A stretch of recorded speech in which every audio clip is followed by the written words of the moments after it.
Okay, so on Friday we talked about solving exponential equations with our change of base, and we also talked a little bit about half-life, which is a type of word problem. Well, what we're going to be looking at today is interest, compound interest to be specific. A compound interest is something that is used often in banking, in loans, in a lot of financial stuff, really.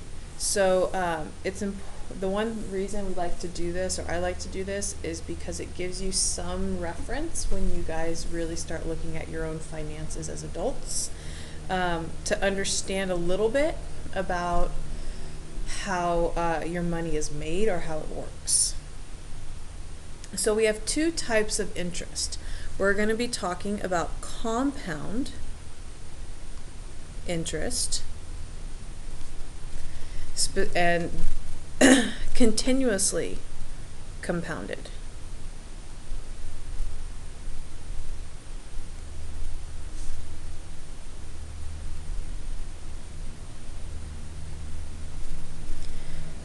Now, there are other types of interest. So if you're someone who's going to go into the financial realm, this is basic. There are a lot of different types of interest formulas, depending on a lot of different things.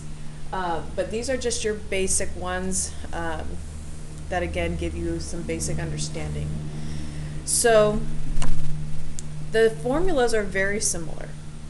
For compound interest, when it's just regular compound, our formula is A equals P times parentheses 1 plus R over N to the NT power. For continuously compounded, A is equal to P E, which is that number, that constant like pi, that irrational constant like pi, to the RT. So one of the ways I remember it is it's PERT, P-E-R-T, P times E to the RT power. They find the same thing. The only difference between the two is how often interest is compounded. So compounded is another way to say how often interest is applied to the account. Is it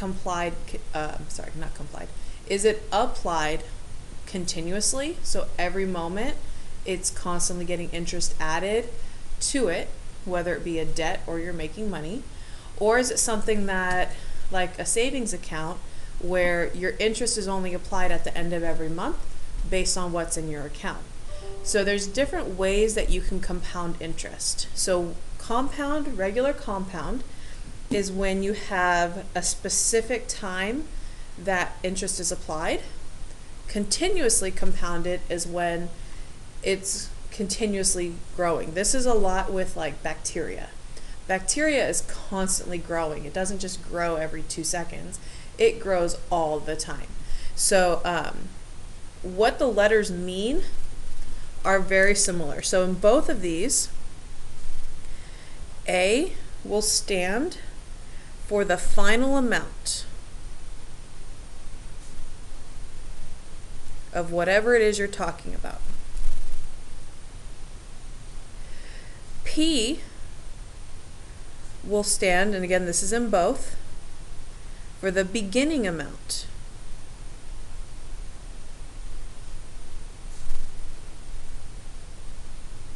So how much you put into that account at the very beginning. This is also known as initial. So you might see that word in a word problem, and that means beginning. Both of these have R.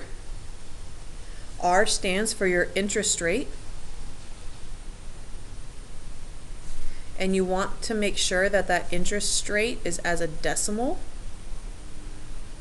So if it's 10%, it's 0.1. If it's 2%, 0.02. So make sure it's in a decimal. They also both have T. T stands for time. So how much time has passed. Now the compound interest has this, but continuously compounded does not. And that is the letter N.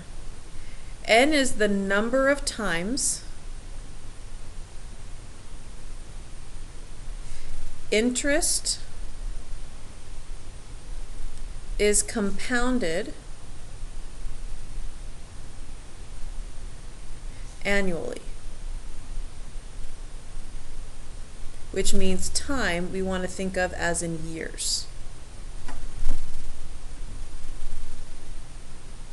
So one of the first things we're going to be looking at is we read a problem and we figure out which of the two is it. Is it compounded every so often, or is it compounded all the time?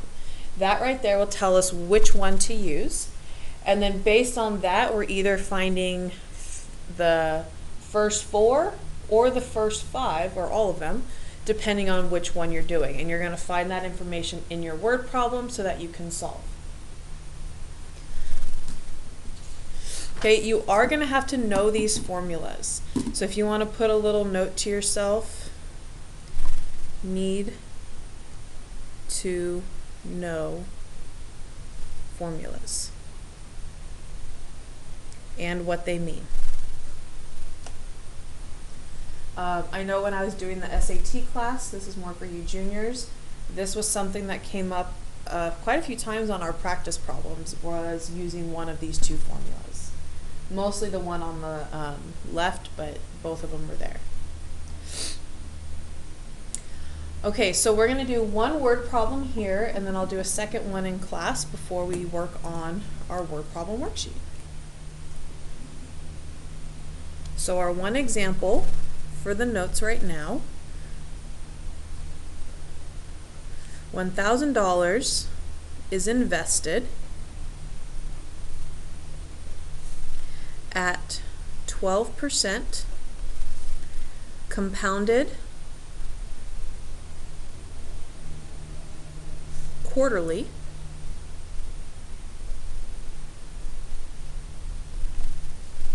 how long will it take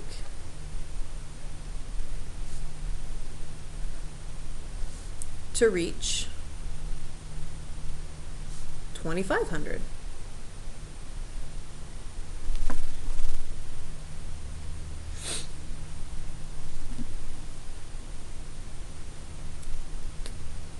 So our first question is going to be, which situation do we have?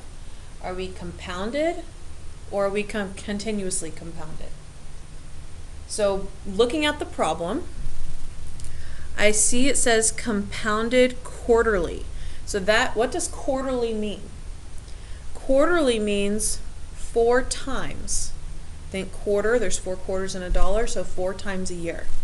That's a specific number, so we're just compounded. We're not continuously compounded. So that tells me I'm going to be using the A equals P times 1 plus R over N to the NT power. So I'm going to be looking for, in my problem, something to help me fill in all these variables. So I have all 5 here, A, P, R, N, T. Well, N, which is the number of times compounded, I use that to help me figure out that it was compounded, not continuously. So N is 4. Let's see, we know that we started off by investing $1,000, so that's our starting amount. Where we want to end at 2,500, so we know that's where we want to end up.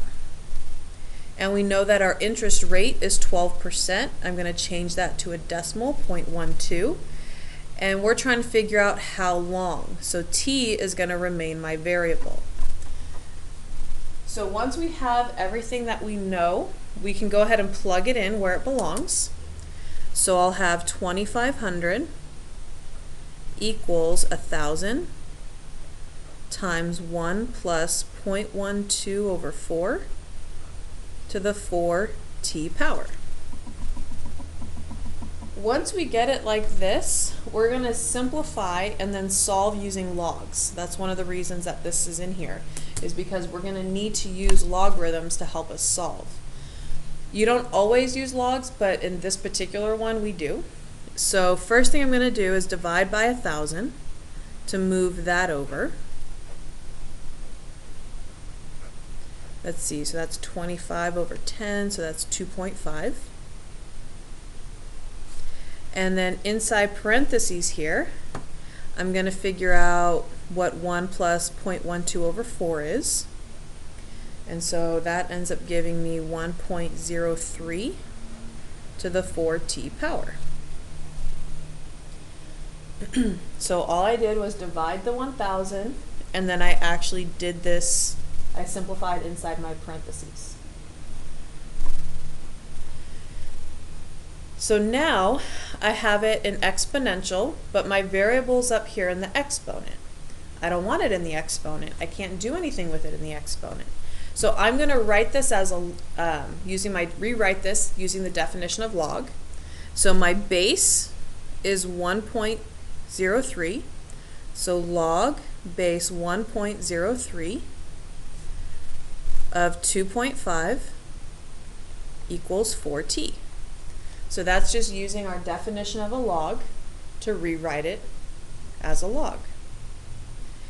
Now I'm going to use change of base to turn this into something that I can actually punch into a calculator. So change of base, I'm going to do base 10, so log 2.5 divided by log 1.03 equals 4t. And then to solve for t, we divide both sides by 4. So t is going to equal log 2.5 divided by log 1.03 all over 4. So this again, this is that calculator ready form that I want to see. If you're just going to give me an answer, that's not okay. I need to see what you're punching into your calculator. So again, you could punch the top part in first and get a decimal, but again, the sooner you approximate, the more off your answer at the end is going to be. So I wait until the very end. So when we type this in, I'm going to do log, log 2.5 divided by log 1.03, and then I'm going to hit enter, so I get a number. I get 30.99891276. Now I'm not going to clear my calculator, I'm just going to now hit divide by 4, and I get 7.750. So it's going to take 7.750 years.